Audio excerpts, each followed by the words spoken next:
پچھلے ویڈیو میں آپ نے دیکھا کہ پیارے آقا صلی اللہ تعالیٰ علیہ وسلم کی پیدائش سے پہلے ان کے والد کے ساتھ کیا ہوا تھا، اور حضرت عبداللہ کی وفات کے بعد حضرت آمینہ کے ساتھ کیا ہوا تھا۔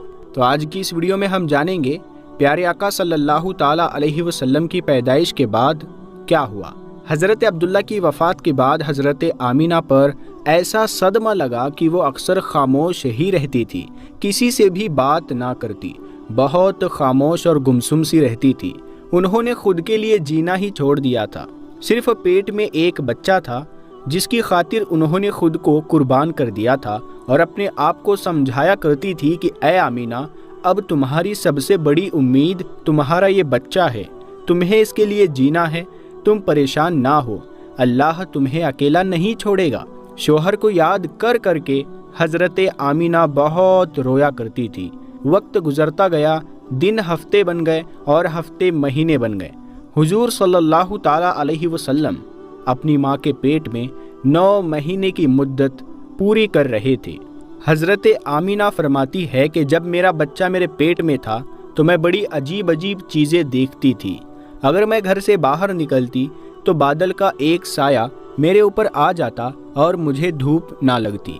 اگر میں پانی بھرنے کے لیے زمزم کے کنویں کی طرف جاتی تو راستے میں جتنے پیڑ ہوتے ان کی ٹہنیاں میرے سامنے جھک جاتی، جیسے مجھے سلام کر رہی ہو۔ میں حیران تھی کہ آخر یہ سب میرے ساتھ کیوں ہو رہا ہے، اور جب زمزم کے کنویں کے پاس پہنچتی تو نیچے کا پانی اپنے آپ اوپر آنے لگتا اور بالکل اوپر منڈیر تک آ جاتا کہ میں اپنے ہاتھوں ہی میں باٹی پکڑ کر پانی بھر لیتی۔ مکہ کی عورتیں مجھے زمزم کے کنویں کے پاس کھڑا رکھتی اور مجھے جانے نہیں دیتی تھی۔ وہ کہتی تھی کہ اے آمینہ، تم تھوڑی دیر اور کھڑی رہو، ورنہ تمہارے جانے سے یہ پانی ابھی نیچے چلا جائے گا اور پھر ہمیں بھرنے میں بہت تکلیف ہوگی۔ اسی طرح حضرت آمینہ فرماتی ہے کہ میں عورتوں سے سنا کرتی تھی کہ جب پیٹ میں بچہ ہوتا ہے تو ماں کو بہت زیادہ تکلیفیں جھیلنی پڑتی ہے، کبھی ہاتھ پیروں میں درد، کبھی سر میں درد، کبھی الٹی ہونا، کبھی بخار ہونا اور کبھی چڑچڑا پن آنا۔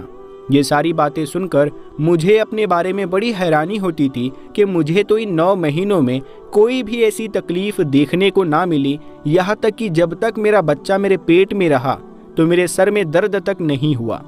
اسی طرح حضرت آمینہ کو بڑے عجیب خواب بھی نظر آتے تھے۔ وہ فرماتی ہے کہ جب میں رات کو سوتی تو مجھے خواب میں نظر آتا کہ میرے جسم کے اندر سے ایک نور نکلا ہے اور اس نے ساری دنیا کو روشن کر دیا ہے۔ یہ سب دیکھ کر مجھے یقین ہو چکا تھا کہ میرے پیٹ میں جو بچہ ہے وہ کوئی عام انسان نہیں ہے۔ حضور صلی اللہ تعالیٰ علیہ وسلم کے دادا حضرت عبد المطلب دن رات کعبے کے پاس جا کر اس کا غلاف پکڑ کر اللہ سے رو رو کر دعائیں کرتے کہ یا اللہ، میرا بیٹا عبداللہ تو اب اس دنیا میں نہیں رہا، لیکن اس کے گھر ایک بچے کی پیدائش ہونے والی ہے، یا اللہ اس بچے کی حفاظت فرمانا اور میرے عبداللہ کی نسل باقی رکھنا۔ حضور صلی اللہ تعالیٰ علیہ وسلم کے سارے چاچا اسی انتظار میں رہتے کہ میرے بھائی عبداللہ کے گھر بچہ کب پیدا ہوگا۔ یہودیوں کی کتاب تورات میں لکھا ہوا تھا کہ جب آخری نبی آئے گا تو اس کے پیدا ہونے سے 10 دن پہلے آسمان پر ایک لال رنگ کا ستارہ نکل کر چمکنے لگے گا۔ تو جب حضور صلی اللہ تعالیٰ علیہ وسلم کی پیدائش کے 10 دن بچے تو آسمان پر وہ ستارہ نکل آیا۔ اسے دیکھ کر یہودیوں میں بھگدڑ مچ گئی اور ان کے عالموں نے سارے یہودیوں کو جمع کیا اور کہا کہ دیکھو، آسمان پر لال تارا چمکنے لگا ہے، اس کا مطلب ہے کہ وہ آخری نبی آنے والا ہے۔ جا کر معلوم کرو کہ اس وقت مدینہ میں کس کے یہاں لڑکے کی پیدائش میں 10 دن بچے ہیں۔ یہودیوں نے جا کر مدینہ میں معلوم کیا تو وہاں بہت سی عورتیں حمل سے تھیں، ان کے پیٹ میں بچہ تھا، لیکن ابھی کسی کا وقت قریب نہیں آیا تھا، کسی کے 2 مہینے باقی تھے تو کسی کے 4 مہینے۔ ان یہودیوں نے آ کر اپنے عالموں کو بتایا کہ مدینہ میں ایسا کوئی بچہ پیدا ہونے والا نہیں۔ تو ان کے عالموں نے کہا کہ اب مکہ میں جا کر دیکھو۔ تو سارے یہودی مکہ پہنچے اور آ کر معلوم کیا کہ وہاں کسی کے گھر بچے کی پیدائش ہونے والی ہے۔ لوگوں نے بتایا کہ ہاں، یہ مکہ میں 5 ایسی عورتیں ہیں کہ جن کے گھر بچے کی پیدائش ہونے والی ہے۔ تو ان یہودیوں نے کہا کہ نہیں، ایسے بچے کی پیدائش کہ جس کا باپ وفات پا چکا ہو؟ تو لوگوں نے بتایا کہ ہاں، عبد المطلب کا پوتا پیدا ہونے والا ہے۔ اس بچے کے باپ عبداللہ کی ابھی کچھ مہینے پہلے وفات ہو گئی تھی۔ یہ سن کر یہودیوں کی ہائے نکل گئی اور وہ سب روتے چلاتے اپنے عالموں کے پاس پہنچے اور کہا کہ ہائے افسوس، آج نبوت یہودیوں سے نکل کر مکہ والوں میں پہنچ چکی ہے۔ پیارے دوستو، وقت گزرتا گیا اور آخر وہ دن بھی آیا کہ جس کا سبھی کو بے صبری سے انتظار تھا۔ وہ دن بھی آیا کہ جس کا انتظار آسمان و زمین، چرند و پرند اور ہر مخلوق کر رہی تھی۔ آج اس بچے کی پیدائش ہوئی جس کی وجہ سے اس دنیا کو بنایا گیا تھا، کہ اگر وہ نہ ہوتا تو شاید کچھ بھی نہ ہوتا۔ آج اس بچے کی پیدائش ہوئی کہ جس کے لیے چاند کے 2 ٹکڑے کر دیے گئے۔ اس بچے کی پیدائش ہوئی کہ جس کی خاطر سورج کو اپنی جگہ پر روک دیا گیا اور اللہ نے حکم دے دیا کہ اے سورج ابھی مت ڈوبنا، کیونکہ میرے حبیب محمد صلی اللہ تعالی علیہ وسلم نے ابھی عصر کی نماز نہیں پڑھی ہے۔ آج اس بچے کی پیدائش ہوئی جس کے پاس ساری زندگی میں جبرائیل 26,000 بار آئے۔ رات کا وقت ہو چکا تھا۔ حضرت آمینہ کے پیٹ میں ہلکا سا درد اٹھا اور ان کو محسوس ہوا کہ شاید آج میرے بچے کی پیدائش ہونے والی ہے، تو انہوں نے حضرت عبد المطلب کو اس بات کی خبر پہنچائی۔ حضرت عبد المطلب نے اپنے محلے کی ایک دائی حضرت شیفا کو اپنے پاس بلایا اور کہا کہ آج رات تم امینہ کے ساتھ ہی گزارو، کیونکہ میرے بیٹے عبداللہ کے گھر آج بچہ پیدا ہونے والا ہے۔ رات گزرتی گئی، چاند بھی کہیں خاموش ہو کر بادلوں میں چھپ گیا تھا۔ حضرت آمینہ فرماتی ہے کہ جس رات میرے گھر بچے کی پیدائش ہوئی تو اس دن میرے گھر میں غریبی کا یہ عالم تھا کہ ہمارے یہاں چراغ میں تیل جلانے کے بھی پیسے نہیں تھے۔ دوستو، اس غریبی میں ہمارے حضور صلی اللہ تعالی علیہ وسلم اس دنیا میں تشریف لائے۔ اس رات حضرت عبد المطلب اور ان کے سارے لڑکے گھر کے باہر بیٹھے رہے کہ اگر میرے بھائی عبداللہ کی بیوی کے ساتھ کوئی بھی حادثہ ہو تو ہم فوراً اس کے لیے علاج کا انتظام کریں گے۔ اور پوری رات کوئی بھی نہیں سویا۔ رات ڈھلتی جا رہی تھی، چاند بھی خاموش ہو کر ڈوب چکا تھا، ہر طرف اندھیرا ہی اندھیرا تھا، گھر کے اندر بھی اندھیرا، باہر بھی اندھیرا۔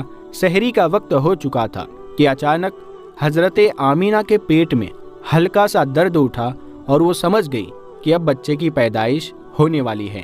انہوں نے دائی شیفا کو آواز دے کر کہا کہ مجھے درد ہو رہا ہے۔